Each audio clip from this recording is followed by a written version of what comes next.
Hello students, आज हम लोग देखेंगे EMF equation of transformer. EMF equation of transformer का जो ईएमएफ इक्वेशन है ये एग्जाम में पूछा जाता है। ये हमें डिराइव करना है।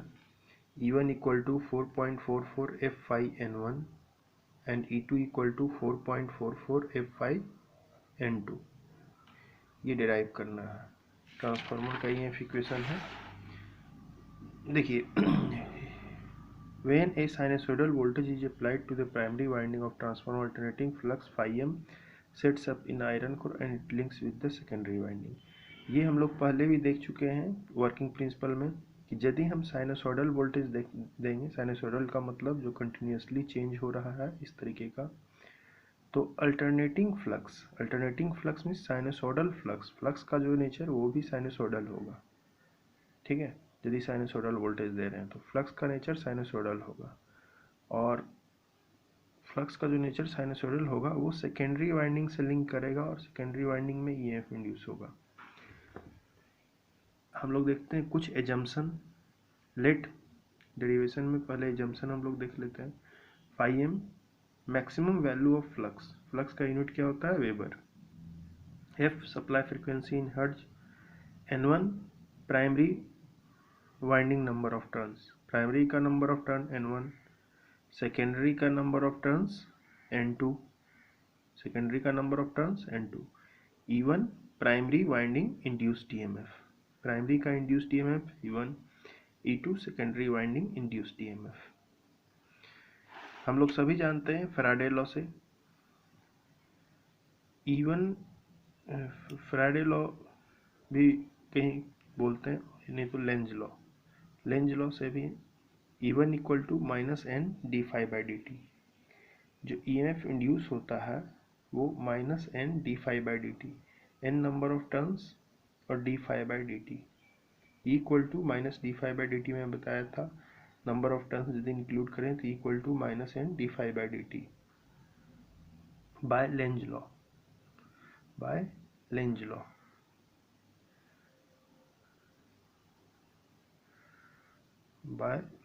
Law equal to -N d∅dt।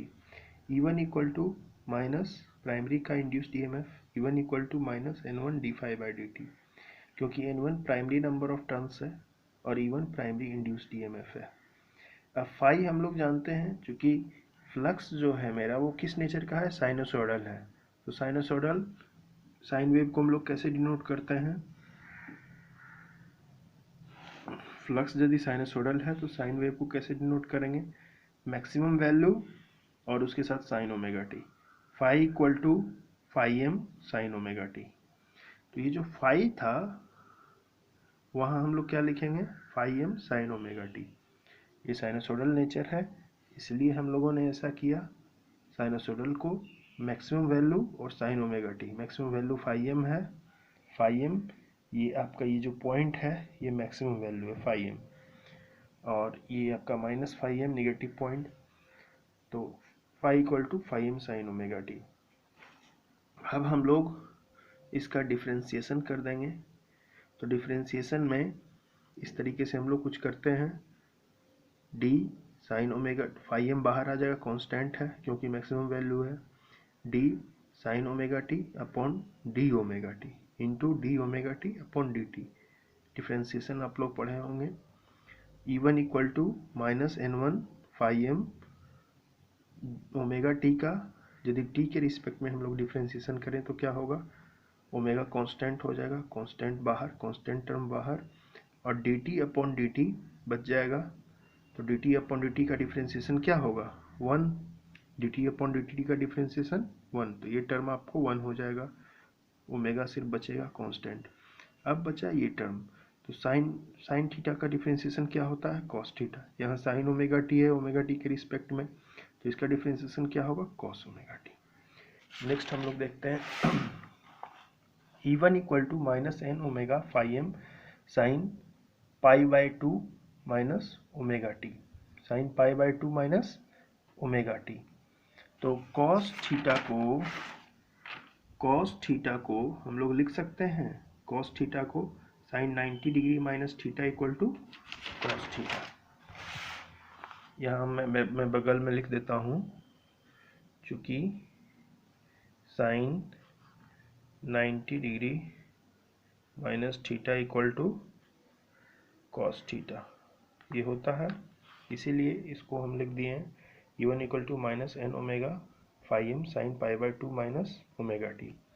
Next minus n omega phi m sine pi by 2 minus omega t को हम लोग इस तरीके से लिख सकते हैं, सेम चीज़ है, माइनस माइनस प्लस हो जाएगा, pi by 2 minus omega t same चीज़ है, इस तरीके से लिखे तो sine minus theta equal to हम लोग जानते हैं sine theta minus sine theta, sine minus theta equal to minus sine theta, तो माइनस साइन थीटा होता है, तो ये जो साइन माइनस थीटा था ये सारा चीज़ वैसे ही आ जाएगा, और ये minus sign omega t minus pi by 2 हो जाएगा, माइनस माइनस कैंसिल आउट हो गया, बचा क्या E1 equal to N1 omega phi m sine omega t minus pi by 2।